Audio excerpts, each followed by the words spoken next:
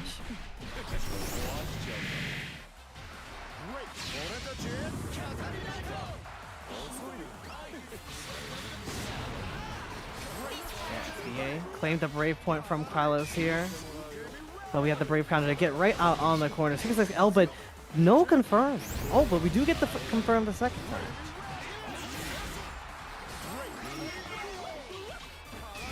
Alright, what's going on in? Yeah, 6xl connection. Ooh, getting caught trying to brave counter. That is going to hurt a lot if we're able to get this SSVA off. And yes, we are. Kryloz taking the first game over JrJam. Apologies for that. I just is stupid. Don't worry, I got you, bro. Cheers. It took me a second to realize, and I was like, wait a minute, I'm like, oh. Alright. Okay, picking things up, we are going to game number 2 here. Going from a pretty back and forth game number 1. Quite strong start this time from JrJam. Kryloz challenge there, but again, I feel like once a lot of players are in this kind of position of control, they love to be a lot more aggressive with how they apply their pressure, how they act in defense as well. Kryloz is unrelenting. Just chasing JrJam at the moment. Yeah, you were saying it, unrelenting, but the H parry goes through the Goisha though. Let's see if JrJam is able to establish that Lowain gameplay. SBA to get out of the corner here, maybe shave off one of those brave points. There it is. Oh, and the unblockable from the Catbot missiles. JrJam taking the first round.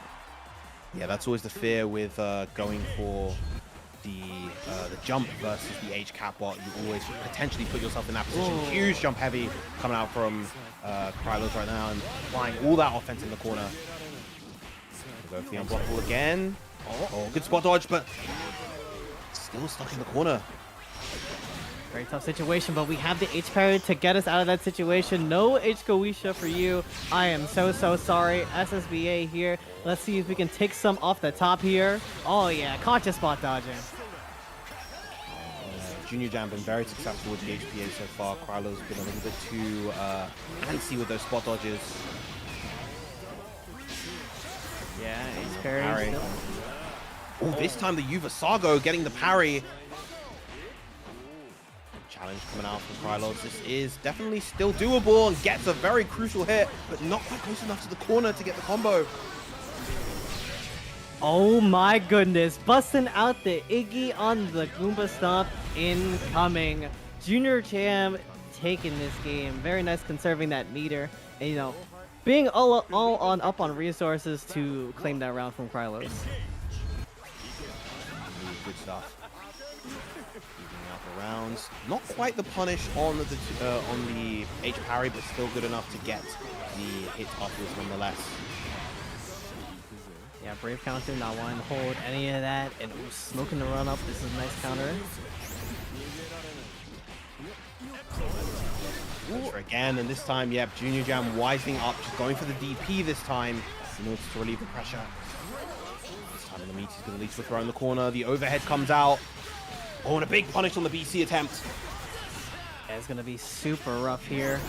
Not going to have an... Okay, we're not even going to need the meter to go into SPA. Just going to catch you on, I believe that was the low? Yeah. So that setup is a bit ambiguous because you're keeping your eyes on Lowain, and as a result, you lose track of Sammy going for the low right there. Yeah, especially when he jumps in and moves the camera with him.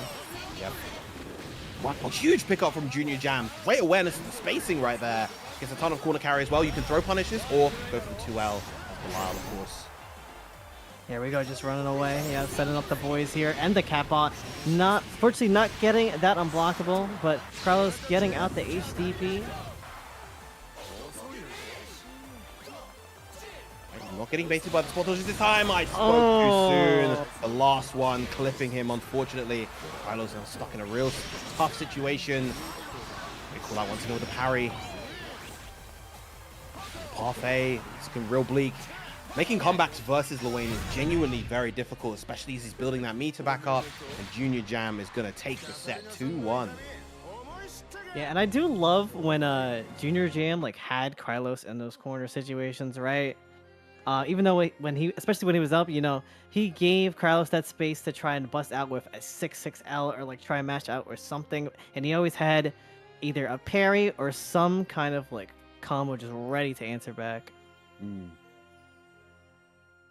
Yeah, lots of great kind of awareness and adaptations made from JrJam throughout the set. And, you know, this is kind of one of the tough things about fighting Lowain is that he has a lot of these kind of awkward flaws, but at the same time, he's, as I mentioned before, very difficult character to make comebacks against, and he requires a lot of kind of specific knowledge and execution checks, because even if you know how to fight HPA, even if you know how to fight Iggy, making sure that you execute everything in the moment properly is surprisingly demanding, considering how low of a risk the HPA is in general, for instance. Yeah, a character who has to work, I would say pretty hard, right? Against most of the cast. To like try and outplay them, you know. Create that space to get the meter build when characters can just like run up on them and just not let them establish their game plan or anything. Yeah, he's definitely a tricky one for both the player and the opponents to deal with. But surprise, we have an upset. Funnily enough, HDN taking it 2-0 over Inspector. So what we thought was going to be CharChar versus Inspector, instead CharChar versus HDN.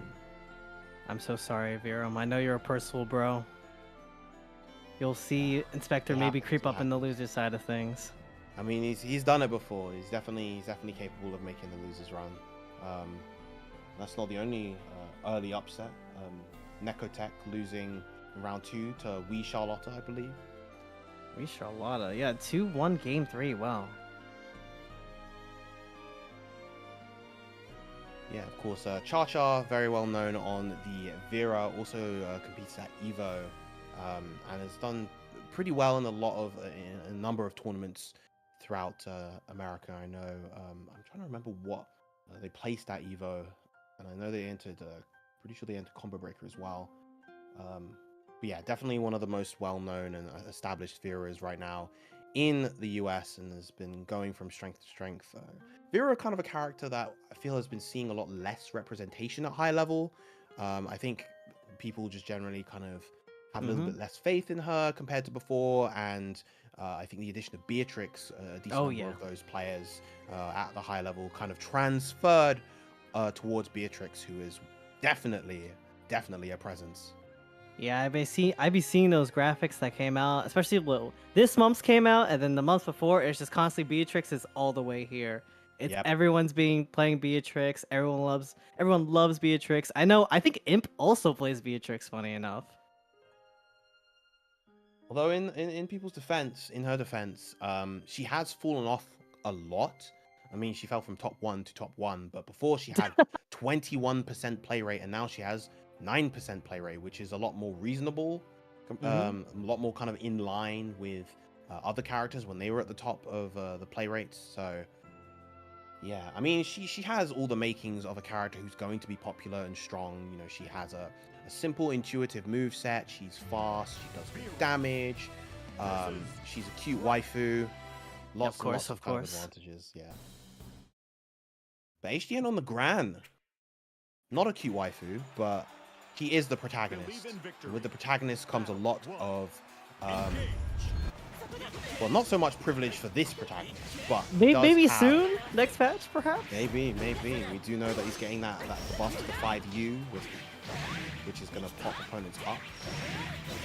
Yeah, but I already know CharChar popping HDN right now with the 6-6L already in the corner here. And there's the 2H that hits right on behind you.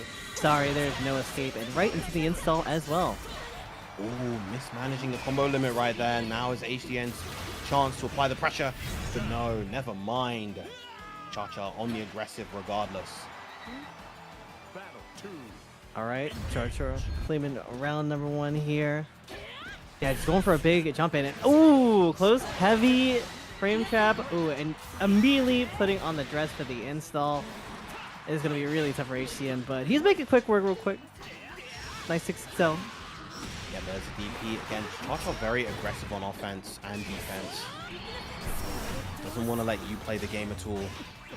Ooh, puts himself in the corner, but unfortunate not getting the punish is HDN right there, and that's going to be near full corner-to-corner carry. Yeah, he was trying to like keep that distance. Just look out for that big old sweep, and here comes CharChar coming on through. Man, still picking up off the 2U there. Again, just so aggressive right now, and just knowing the positional advantage that he had, just more than happy to go for that sweep, especially since he could cancel into the safe special. 1-0 so far. Quick from CharChar. That's CharChar using those big pokes to his advantage here. Trying to set up the Luminia era to keep HDN on the defensive. A big jump out the corner coming out from HDN, but don't capitalize too hard. Nice call out on the M Scarlet Oath, but the Raging Strike. Bit of a scramble there. JU not hitting CharChar. Kind of coming out still, keeping that mid screen. Trying to just keep HDN coming from out of the corner here. 6-6L gonna catch you on the way in. Convert right into the dress. Big jump out of the corner and a throw to beat out the BC. Beats out the DP as well. And HDN with the resources to make the comeback. Very, very nice there. Yeah, HDN definitely got very fortunate in that scramble, not taking a lot of damage off of that. Was able to, you know, kind of find his way in these neutral with these nice presses. Once again, just CharChar kind of winning out in these 6-6L scramble situations. Gets the 5U once again as well. Brave counter, try to give you back onto the corner, but the JU getting a very nice side swap here. Gonna go with that Raging Strike right into the SBA here. That is a ton of damage due to the lack of DP. Difficult for CharChar and a turnaround for HDN, evening up the set 1-1. Are we about to see yet another upset happen on stream, perhaps? Maybe. We'll have to see how quickly CharChar is able to adjust. HDN looking real nice in that round. Nice walk back to avoid the throw, but no punish. Yeah, the JU. CharChar was so ready for it with the 2H, but nothing very huge to get off of it. Yeah, HDN has been doing that jump out the corner a lot. Nice whiff punish on the 6-6H. Alright, DOS boot. No strike throw, but we go in with the 6-6L yet again! Oh my goodness, just gonna pop the... Damn, just gonna go right into the SBA here. And it's gonna be enough for the first round. HDN now at set point, looking real strong. I just think this character's gonna be even stronger come 1.50. That's when the Grans are gonna be a real threat here. And they're already proving it out here. Oh, again, CharChar just adjusting his play to be able to beat out these jumps now from HGN. The anti-airs are finding their mark, and 5Us continue to hit. What's the final opening? Another throw. Let's see how we're good. Yeah, just JU trying to get a little something, but yeah, blocks the first part of that DP and punishes accordingly. HGN hadn't really introduced that DP as a defensive option all that often, so for CharChar to be ready right there to bait it out, very, very great awareness. Another anti-air coming out this time with a close heavy. I see 6XL for 6XL here. CharChar going right in, you know, getting a bit more damage from that Luminaire as well. The Luminaire set up, but good DP to get out of the situation. Yeah, I see on the spawn around. This is where we're choosing to spend those UDPs. Oh, gets a punish with a 2H, but wasn't able to react in time to get a cancel, and CharChar just immediately answering back to get the 2-1 victory. It actually like blows me how CharChar is kind of like always just in dress. He's able to get the install on Vira just so quickly, it seems. Yeah, both through the use of the SBA and of course the 5U, and you know that 5U, it's pretty slow. It's not something that you can you should be able to consistently go for, but when you're kind of layering your pressure well and able to kind of overwhelm the mental stack, it does become a little bit more difficult to react to, similar to Raging Strike in that regard.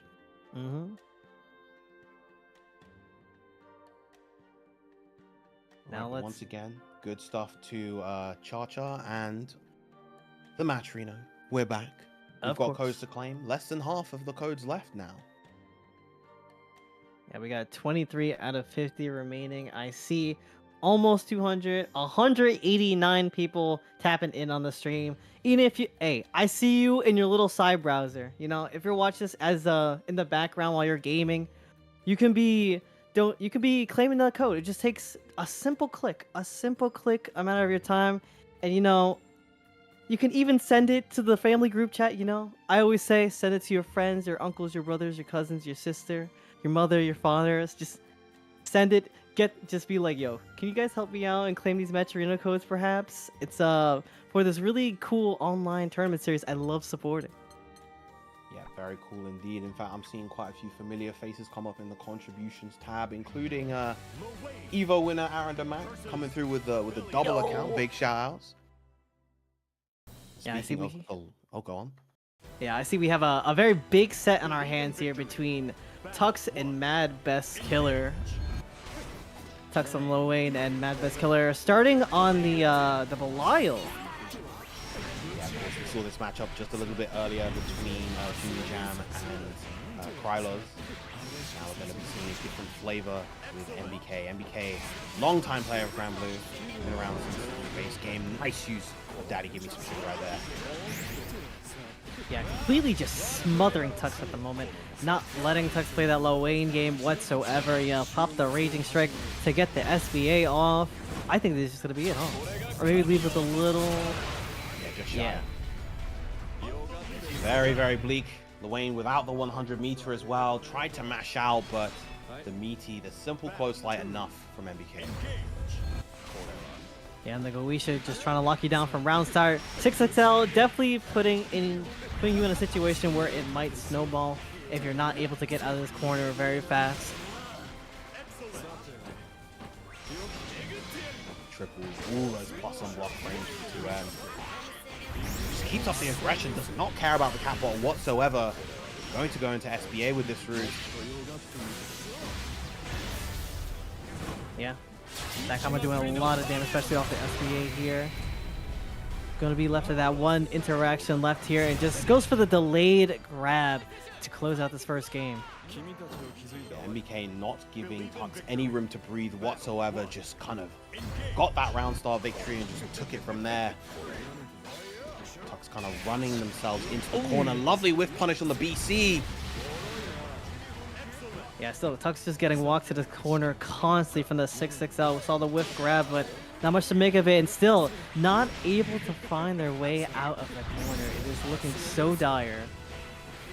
And it is. I'm going to confirm once again into SBA. Going to drain that BP, knock Tux down to 1. Feels like we've seen this play out time and time again now. And all it's going to take is one more opening. Maybe even a command grab. No, the DP to relieve the pressure. Yeah, matches on the catbot, and you find a big anti-air punish to get the first round of game number 2. Still keeping that very dominant streak we're seeing. This time, Tux going on the aggressive at the round start with the 6XM, but misses the confirm. As Belial there, you can consistently punish that with the 2L. Oh, man. Walking up with an H stance there. But okay, we have the UDP to retaliate. And honestly, in that position, you're more than happy to take the UDP as Belial, you know, knowing that you don't have to deal with any of Lowain's other more scary usage options. Especially while you have all of these resources to your name. One more hit for MBK will seal out the set just like that. At Deja Vu, Tux has been in this place before, backing away to bait a Brave counter or something, but here we go, match out of the corner. There could be some life here on the side of Tux.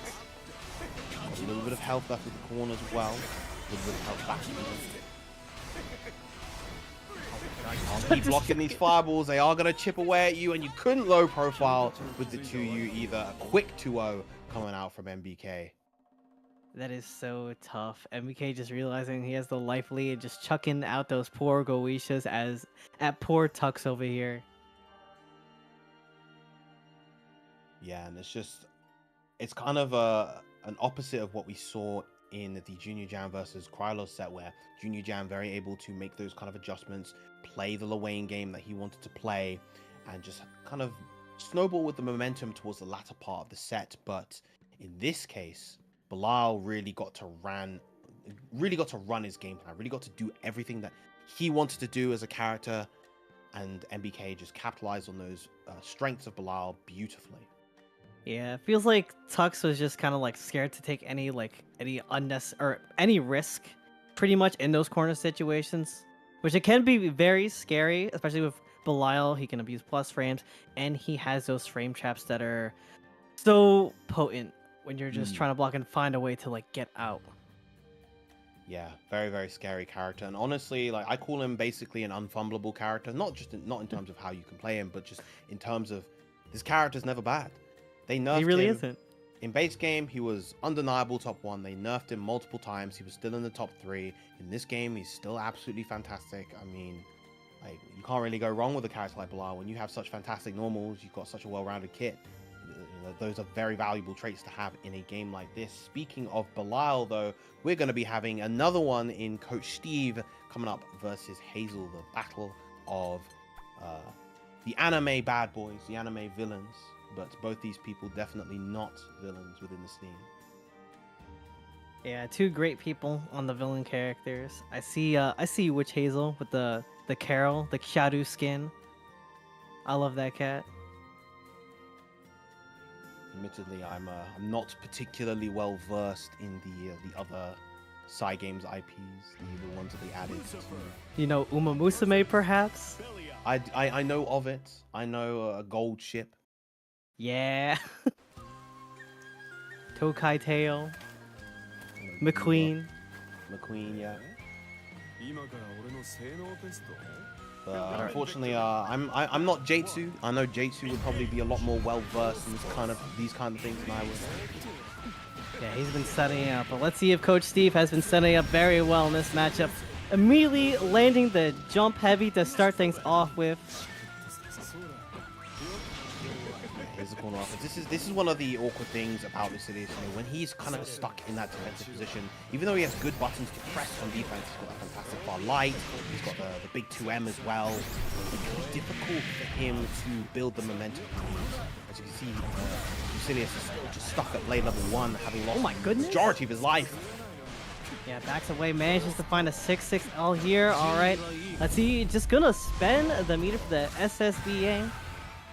That BP train, so crucial, and increase that damage Paradise Lost raining down on the parade of Coach Steve, but it doesn't matter when he's able to challenge and get the round regardless.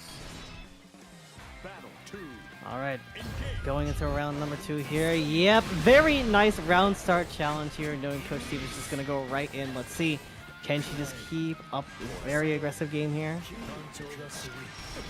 Creating some space to try to slow things down, but oh, lovely run under to avoid the M Tessera right there. All right, the stomp. Trying to catch Hazel slacking here, and ooh, the press on the run out of the corner. Very unfortunate here. Just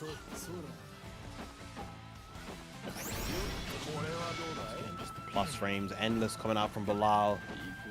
He's just kind of looking for an opportunity to challenge. Finally gets one with the light right there. Going to go most likely for the corner carry route into you. Yeah, Iscariot's very nice. Safe jump afterwards. Goes for the bait, but what a reaction from Coach Steve. Yeah, Coach Steve just absolutely ready with the SBA here, putting WitchHazel at a guessing situation, or perhaps just baiting out a bit of a UDP action.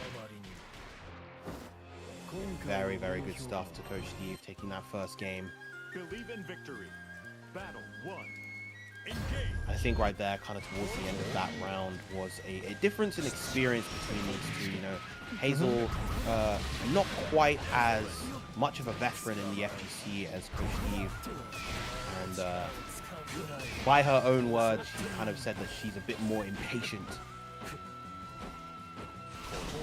Yeah, definitely a very well-seasoned and experienced player here. But all right, WitchHazel find a nice confirm off the close flight, but gonna get challenged by the HTP from Belial. There's a guard crush incoming. Yeah, important BC right there. I believe at that range that was actually meaty enough to be plus 5 or 6, which would have been very, very difficult for him to deal with. Yeah. Having a bit of a stare down that mid-range here. WitchHazel just really trying to gauge out those approaches from Coach Steve. Trying to get into those optimal ranges. And now knowing that she has no BP, she's trying to keep this offense up going as much as she can. But life is low, you're stuck in the corner, you're taking this chip damage with the DP to get out. Alright, we got the plus frames, but Coach Steve, brave counters to get right out of that situation.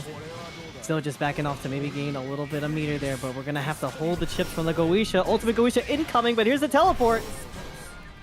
Again, great patience from Coach Steve, just ready for that DP, doesn't commit too hard, and now is at set point. And the jump, seeing what option WitchHazel's going to choose at that round start, but okay, I see we're getting nice and aggressive here. The DP gets blocked. This is a very phenomenal start to this round for WitchHazel. Reset with the H Tessera, build up that play level a bit, a big count hit as well, coming out from the close heavy, gonna build a lot of damage with this. Oh man, that is so good. It gets reset by the 5L. Very interesting. Going for the 623M right there, the M Phosphorus. Surprised it didn't connect, but worked out in Hazel's favor. Now she's back in the game. All right, but there's the 6 cell opening up WitchHazel. Coach Steve looking for the chaser. Yeah, catching the backdash as well.